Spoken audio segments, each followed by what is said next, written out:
Hello दोस्तों, नमस्कार। कुमार पाठशाला 2 में आप सभी का हार्दिक स्वागत एवं अभिनंदन है।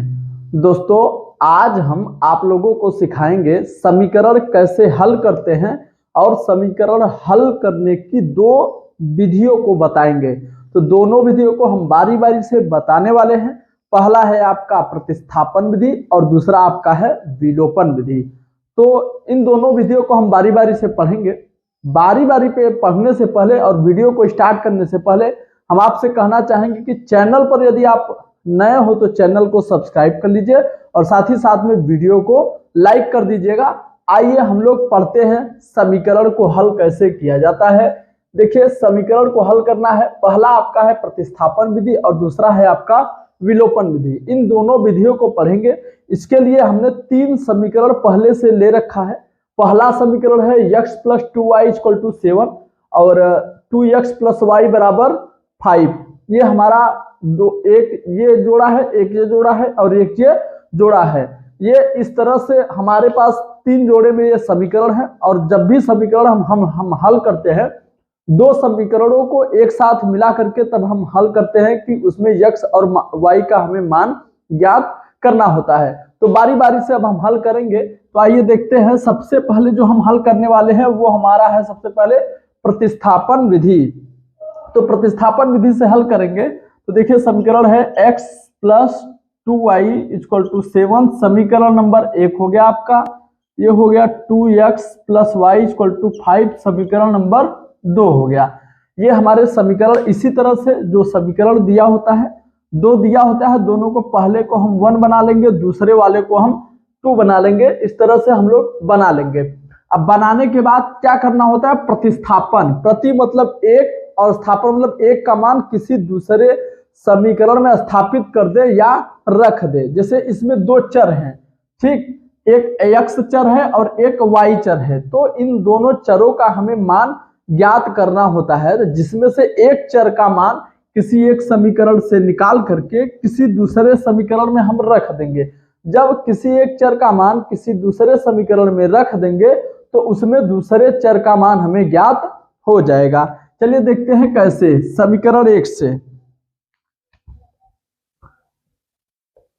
समीकरण 1 से, अब समीकरण 1 से x का मान प्रतिस्थापित करने पर देखिए, समीकरण x 1 क्या है? x + 2y = 7 है। इसको यहां लिख लेंगे x = 7 - 2y, क्योंकि आप लोग जान रहे हैं कि ये 2y है और इसके आगे क्या है? प्लस का चिन्ह है, धन का चिन्ह है। जब ये धन का चिन्ह, ये पूरा मान जब बराबर के उस तरफ जाता है तो चिन्ह बदल जाता है। अर्थात यदि इसके आगे धन रहेगा तो ऋण हो जाएगा, अगर प्लस रहेगा तो माइनस हो जाएगा, यदि माइनस रहेगा तो प्लस हो जाएगा। तो x बराबर क्या है? 7 - 2y। ये आपका क्या हो जाएगा? समीकरण नंबर 3। हम इसे समीकरण नंबर 3 बना लेंगे। अब इस समीकरण का मान किस में रखेंगे? 2 में, ठीक। समीकरण 3 से x का मान समीकरण 2 में रखने पर, ठीक, रखने पर। अब देखिए, समीकरण 1 हमारा क्या है? ये देखिए x है। इसी x का मान हम समीकरण नंबर 2 में रखेंगे। चलिए हम यहां आपको लगा के दिखाते हैं। तो देखिए क्या है? 2x + y = 5। इसी में हमें देखिए x का मान रखना है, तो 2 रख दिए। x का मान है 7 - 2y = 5, तो है 7 - 2y = 2y ना, ये है, और प्लस y = 5। ये हमने x की जगह, हमारे पास इतना मान आया था 7 - 2y, तो x की जगह रख दिया। 2 का गुणा करिए, 7 दूनी 14 और माइनस 2 दूनी 4y और प्लस y और बराबर 5 है, ठीक। अब देखिए, हम इसको इधर ले रहे हैं, इस x को, या इसको उधर ले लीजिए। तो -4y में से 1y, ये आपका हो गया -4y प्लस y = 5। और देखिए ये प्लस में था तो इधर गया -14 हो गया।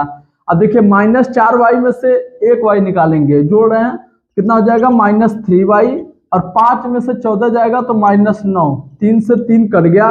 अब y इक्वल टू 9/3, 3 त्रिका 9, y का मान कितना आ गया 3 आ गया है। ठीक, इस तरह से y का मान क्या आया 3 आया हुआ है। अब हम देखिए इस समीकरण को मिटा दे रहे हैं। अब हम आगे यहीं पर बता रहे हैं आपको।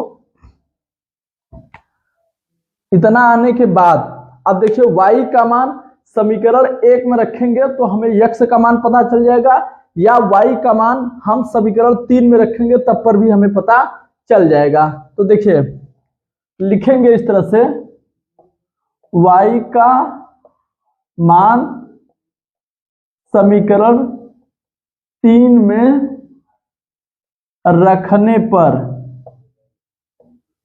इस तरह से आप लोग लिख दिया करिए। ठीक, अब देखिए समीकरण 3 क्या था, x equal to 7 minus 2y, यहाँ x रहने दीजिए, 7 माइनस 2 गुणते y का मान कितना आया हुआ है 3। ठीक, तो x इक्वल टू 7 माइनस 3 दूनी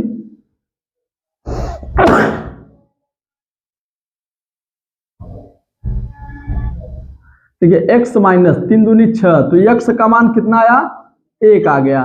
अब देखिए हमें दोनों का मान पता चल गया है, एक y का मान 3 आया हुआ है, x का मान 1 आया हुआ है। इतना हो जाने के बाद अब हमें क्या करना है कि x और y का मान यदि पूछ रहा है तो देखिए x और y का मान आ गया, फिर हमें चेक करना होता है कि क्या x और y का मान सही है।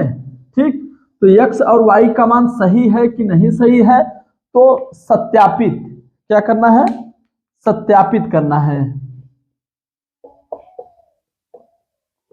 सत्यापित करना है, इसके लिए क्या करना होगा, किसी एक समीकरण में x और y का मान रख दीजिए को, तो दायां पक्ष बराबर, यदि बायां पक्ष आ गया तो सही है वरना गलत है। ठीक, तो समीकरण 1 में हम रख दे रहे हैं x plus 2y equal to 7। अब देखिए x का मान कितना आया हुआ है 1 धन 2 गुणते y का मान 3 बराबर 7, तो 1 धन 3 दूनी 6 बराबर 7, 7 बराबर 7 क्या आ गया, दायां पक्ष बराबर बायां पक्ष, हाँ बायां पक्ष बराबर दायां पक्ष। तो इसलिए हमारा ये समीकरण क्या है, सत्य है और सही है, मतलब कि x और y का मान जो आया हुआ है वो सही है। तो किसी भी समीकरण को यदि हम प्रतिस्थापन विधि से लगाते हैं तो एकदम एज इट इज इसी तरह से लगाया जाता है। इसको हम विलोपन विधि से पढ़ेंगे। तो इसको हल करने के लिए सबसे पहले ये जो है हमारा x प्लस वाई बराबर 7 और 2x माइनस वाई बराबर 8, इसको समीकरण नंबर 1 बना लेंगे, इसको समीकरण नंबर 2 बना लेंगे। उसके बाद क्या करना है, देखेंगे x और y का गुणांक देखेंगे। तो गुणांक मतलब x के पहले जो संख्या होती है वो उसका क्या कहलाता है, गुणांक कहलाता है। तो यहाँ पर y का गुणांक और इस y का गुणांक, समीकरण 1 और समीकरण 2 में दोनों में y का गुणांक बराबर है और दोनों में बराबर है, साथ ही में चिन्ह अलग अलग है। तो क्या करेंगे, ऐसे कर लेंगे। ठीक, अब लिखेंगे यहाँ पर, देखिए करना क्या है, हम यहाँ पर देख ले 2x में 1x जोड़ दे रहे हैं तो कितना हो गया 3x, और ए वाई से y कट गया तो बराबर 8 7 15। हमने किया क्या है,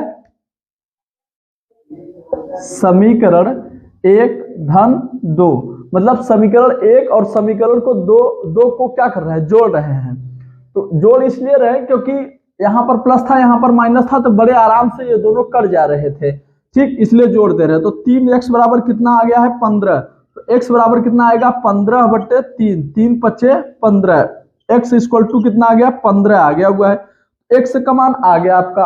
अब इसी x का मान समीकरण किसी में भी आप रख दीजिए। तो हम यहां लिख दे रहे हैं कि x का मान समीकरण 1 में रखने पर, ठीक, समीकरण x का मान समीकरण 1 में रखने पर, तो समीकरण 1 हमारा क्या है, x plus y equal to 7 और x का मान आया हुआ है 5, 5 प्लस वाई इक्वल टू 7, तो y बराबर क्या आ जाएगा 7 माइनस 5, y बराबर क्या आ गया 2 आ गया। देखिए चिन्ह परिवर्तित हो जाता है यदि बराबर के उस तरफ हम किसी संख्या को या किसी चर या अचर पद को लेके जाते हैं। तो देखिए 5 था, 5 संख्या के आगे प्लस था तो इधर आ गया तो क्या हो गया, माइनस हो गया। अब y का मान क्या आ गया, 2 आ गया। तो x का मान कितना आया, 5, y का मान कितना आया, 2। अब देखेंगे कि क्या हमारा ये समीकरण सही है। इसके लिए क्या करेंगे, किसी एक समीकरण उठा करके रख दीजिए। चलिए इसी में रख दीजिए, x + y = 7, x का मान कितना है 5, y का मान 2, तो 7 = 7 आ गया ना। तो लेफ्ट हैंड साइड बराबर राइट हैंड साइड, दायां पक्ष बराबर बायां पक्ष आपका आ गया। तो इसलिए ये समीकरण हमारा क्या है, सही है।